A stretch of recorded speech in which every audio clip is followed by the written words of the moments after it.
Oke, baiklah. Sebelumnya, Assalamualaikum warahmatullahi wabarakatuh. Waalaikumsalam warahmatullahi wabarakatuh. Kami di sini akan menjelaskan hasil diskusi kami mengenai mata kuliah manajemen proyek TI, yaitu yang berjudul Manajemen Kualitas Website Profile, yang beranggotakan ada saya sendiri, Dinda Tiara Putri, ada rekan saya, ada Bagas Arya Putra, ada Cuita Valentia, dan ada Laika Apriadi. Di sini kami membangun sebuah manajemen kualitas website portofolio, membangun kepercayaan profesional melalui akurasi teknik dan pengalaman pengguna yang sempurna. Dengan project manager ada Dinda Cuita Bagas. Nah, selanjutnya eh, di sini kami melakukan realitas broken express atau yang terjadi dengan realitanya. Nah, kesenjangan akses 60-70% akses internet saat ini berasal dari smartphone. Kegagalan respressive tab bukan sekedar bug, melainkan penghalang dari sebuah karir. Filter rekrutmen. Nah, agensi kreativitas seringkali langsung menolak portofolio hanya karena layout yang berantakan di perangkat mobile. Jadi sebelumnya di laptop kita tuh bagus bentuknya, akan tetapi kadang di HP kita tuh layoutnya berubah atau rusak seperti itu. Nah, di sini yang terjadi itu biasanya ada hash load times atau compress media and selanjutnya juga mobile responsive layout. Jadi responsive layout. Jadi kadang layoutnya itu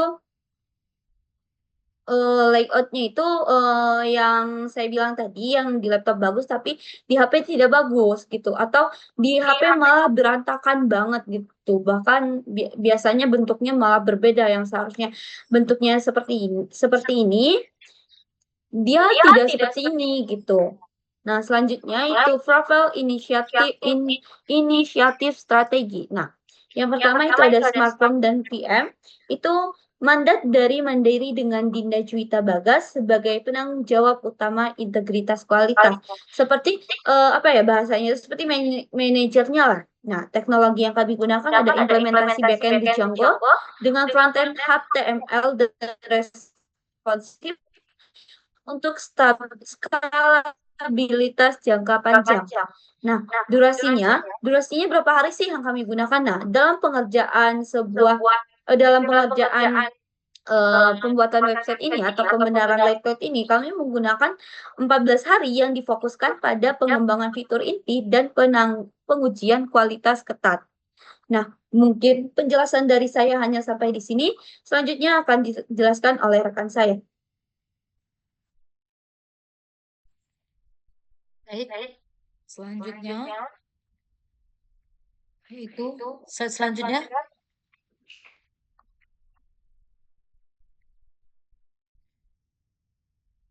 Nah, di mana pada bagian ini ada timeline eksekusi proyek.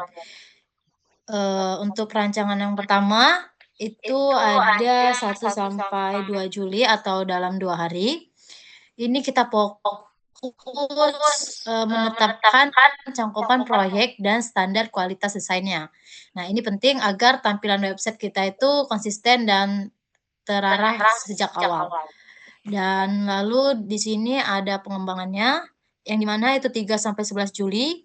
Ini dengan waktu yang terlama yaitu 9 hari untuk fokus membangun logika backend menggunakan Django serta membuat antarmuka frontend yang responsive di semua ukuran layar.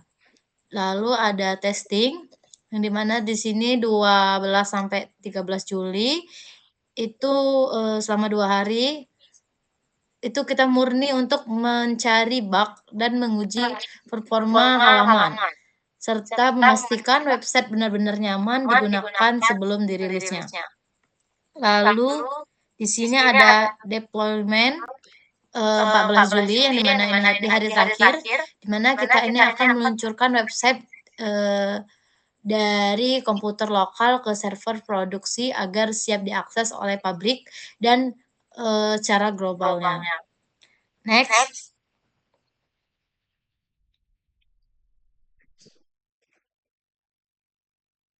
Nah, di sini ada kesenjangan kerja manajemen kualitas, yang dimana kesenjangan ini adalah sekarang itu kita masuk ke inti pembicaraannya. Nah, bagaimana nih kita akan menjamin kualitas website ini? Nah, kita ingin mengubah kebiasaan lama yang menilai kualitas website itu hanya dari kata saja dan pendekatan subjektif seperti itu kurang profesional. Nah, oleh karena itu kita mengadopsi standar kerangka kerja manajemen kualitas formal berbasis IOS, yang dimana tujuannya ini agar kualitas website portofolio kita diukur secara objektif dan mulai dari kecepatannya maupun kemudahan penggunaan hingga keamanannya, sehingga diakui secara profesional oleh industri globalnya. Next.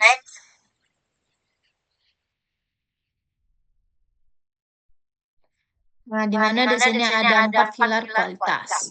Nah, dalam 4 pilar kualitas ini, strategi manajemen kualitas itu dipotong oleh 4 pilar utama. Nah, yang pertama itu ada quality planning, yang dimana kita merancang dan menetapkan standar UI yang ramah pengguna sebelum menulis kode pertama, agar arah desain kita jelas sejak awal. Lalu yang kedua ada quality assurance, yang dimana kita akan memantangkan proses penulisan kode menggunakan praktik terbaik. Dan dari Django digunakan untuk mencegah adanya error atau celah bug sejak awal proses coding berjalan. Lalu ada quality control, yang dimana kita menguji website yang sudah jadi secara aktif melalui dari memeriksa tampilannya dan di berbagai ukuran layar ponsel, hingga memastikan tidak ada satupun tautan yang mati atau broken link. Nah, lalu yang terakhir yaitu quality improvement, yang dimana kita akan berkomitmen untuk terus melakukan perbaikan cepat pada bug yang ditemukan berdasarkan masukan awal, agar website portofolio kita selalu dalam kondisi optimal saat diakses. Mungkin cukup, akan dilanjutkan oleh rekan saya. Oke, di sini kita masuk ke slide 7 ya. Ini ada analisis cost of quality. Cost itu biayanya, quality itu ya kualitasnya. Nah, sebagian besar biaya dialokasikan pada aktivitas pencegahan dan penilaian kualitas, sehingga resiko terjadinya kesalahan dapat diminimalkan. Nah, dengan investasi pada tahap pencegahan, biaya akibat kegagalan sistem di masa depan dapat ditekan. Nah, di sini ada operational cost-nya, internal failure-nya, kegagalannya, terus ada prevention cost, sama external failure. Oke, lanjut ke slide selanjutnya.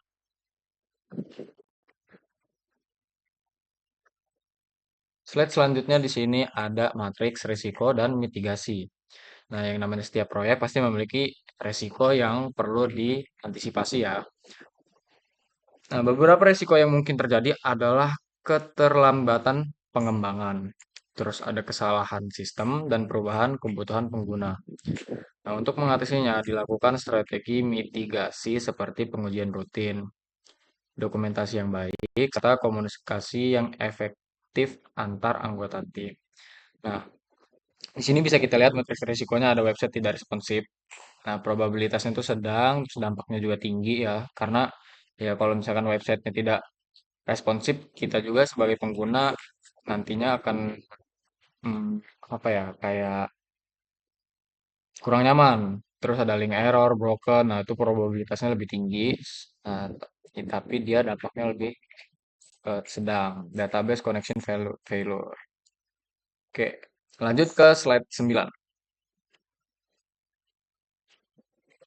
Nah, slide 9 ini ada optimasi kinerja dan deployment. Pada tahap ini dilakukan optimasi performa website. Target yang ingin dicapai adalah skor page speed indeks yang tinggi agar website memiliki kecepatan akses yang baik. Nah, selain itu, proses deployment juga dilakukan secara bertahap untuk memastikan website dapat berjalan dengan stabil setelah dipublikasikan. Mungkin slide selanjutnya akan dijelaskan oleh teman saya.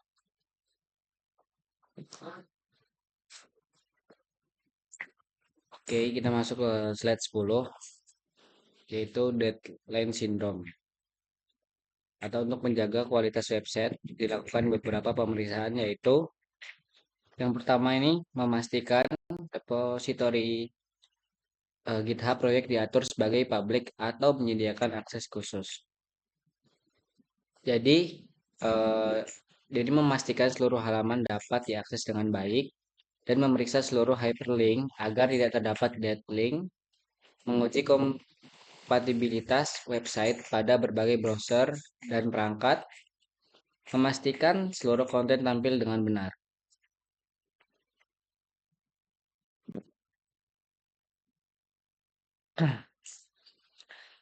Dan checklist ini penting agar pengguna mendapatkan pengalaman yang nyaman saat mengakses website.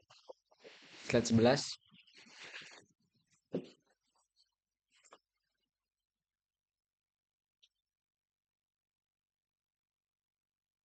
Keberhasilan proyek, kita masuk ke slide 11, indikator kesehatan proyek atau KPI. Keberhasilan proyek diukur melalui beberapa indikator kinerja utama atau KPI. Indikator tersebut meliputi tingkat keberhasilan link, jumlah halaman yang telah selesai dikembangkan, serta progres keseluruhan proyek. Berdasarkan hasil evaluasi, proyek telah mencapai target yang telah ditentukan sehingga dapat dikatakan berjalan dengan baik. Next.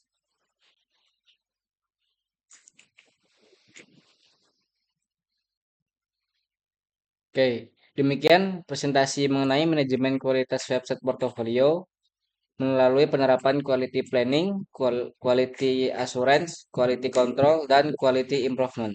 Website dapat memberikan performa yang optimal serta pengalaman pengguna yang lebih baik. Baik, itu tadi presentasi dari kelompok kami. Selanjutnya, kami membuka sesi tanya jawab.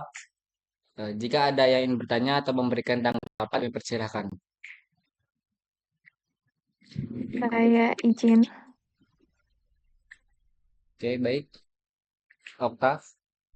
Jadi saya, ya baik, terima kasih.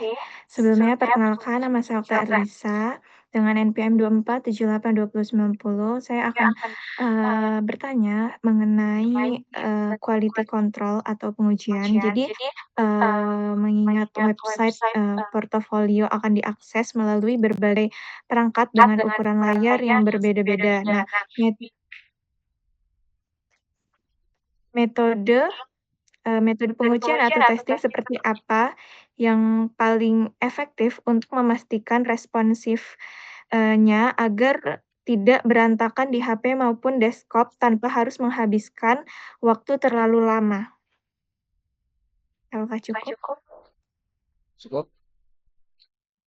Oke, isi pertanyaannya untuk menjawab, mau langsung dijawab.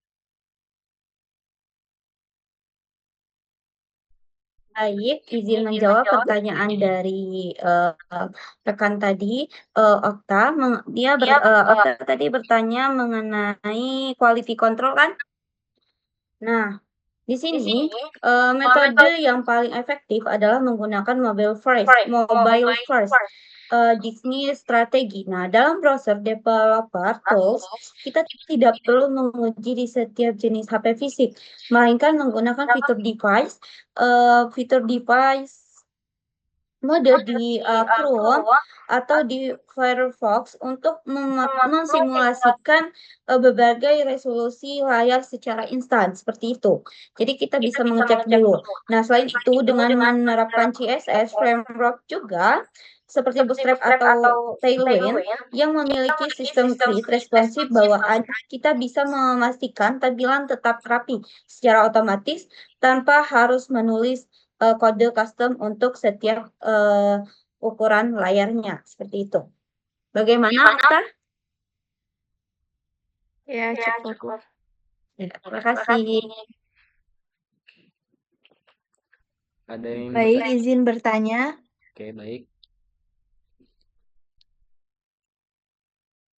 Di Email. sini saya akan menanyai tentang risk management atau resiko.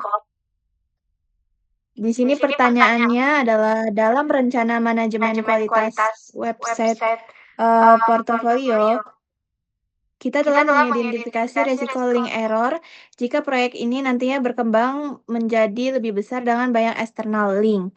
Strategi apa yang paling baik untuk memastikan semua tautan tersebut tetap aktif dalam jangka waktu lama?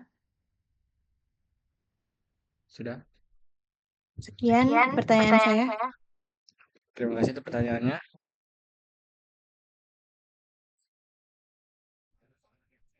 Oke, mungkin langsung saja saya jawab untuk pertanyaannya. Untuk strategi terbaiknya, itu strategi terbaiknya adalah menetapkan link validation automation, yang dimana untuk proyek skala kecil ini, kita bisa menggunakan tool pengecekan tautan otomatis, yaitu seperti broken link, checker pada VS Code, atau layanan daring. Nah, jadi setiap kali kita melakukan pembaruan konten, untuk proyek yang sangat penting ini, kita bisa menggunakan layanan link, Sortainer profesional yang menyediakan fitur pelacakan status kodenya. Nah, seperti 404 error. Nah, di mana itu sehingga kita langsung mendapatkan notifikasi jika ada tautan yang mati atau yang bermasalah. Mungkin, cukup itu saja yang bisa saya jawab. Apakah sudah cukup? Baik, sudah cukup. Terima kasih. Selanjutnya mungkin teman saya. Baik, di sini saya akan bertanya mengenai cost of quality atau biaya kualitas. Nah, seringkali kita hanya fokus pada waktu pembuatan, tapi dalam dunia profesional banyak biaya untuk memperbaiki bug setelah website diluncurkan jauh lebih mahal daripada biaya pencegahannya. Pertanyaannya itu, bagaimana cara kita menyeimbangkan waktu antara proses coding dengan proses testing agar tidak terjadi pembengkakan waktu di akhir? Apakah sudah cukup jelas? Oke, cukup. Mungkin pertanyaannya tentang untuk mengenai cost of quality ya, biaya kualitas. Seringkali kita hanya fokus pada waktu pembuatan. Namun dalam dunia profesional, biaya untuk memperbaiki bug setelah website diluncurkan itu jauh lebih mahal daripada biaya pencegahannya. Nah, bagaimana cara kita menyeimbangkan waktu antara proses coding dengan proses testing tidak terjadi pembengkakan? Nah, kuncinya adalah menerapkan incremental testing atau pengujian startup. Jadi kita uji secara bertahap, kita tidak menunggu website selesai 100% baru diuji. Jadi kita bisa ya setelah di deploy itu mungkin ada beberapa bug, makanya akan dilakukan testing secara bertahap. Nah, setiap kali satu fitur selesai dikembangkan, misalnya setelah halaman home jadi langsung diuji responsifnya dengan mendeteksi bug sedini mungkin di tiap fase. Nah, kita meminimalisir resiko masalah di akhir proyek yang biasanya memakan waktu perbaikan jauh lebih lama dan biaya yang lebih tinggi. Apakah itu cukup untuk jawabannya? Cukup, terima kasih. Baik, karena tidak ada pertanyaan lagi, sesi tanya jawab kami tutup. Kami mengucapkan terima kasih atas perhatian teman-teman dan mohon maaf apabila terdapat kekurangan dalam presentasi kami. Sekian dan terima kasih. Saya Iri, wassalamualaikum warahmatullahi wabarakatuh. Waalaikumsalam warahmatullahi wabarakatuh.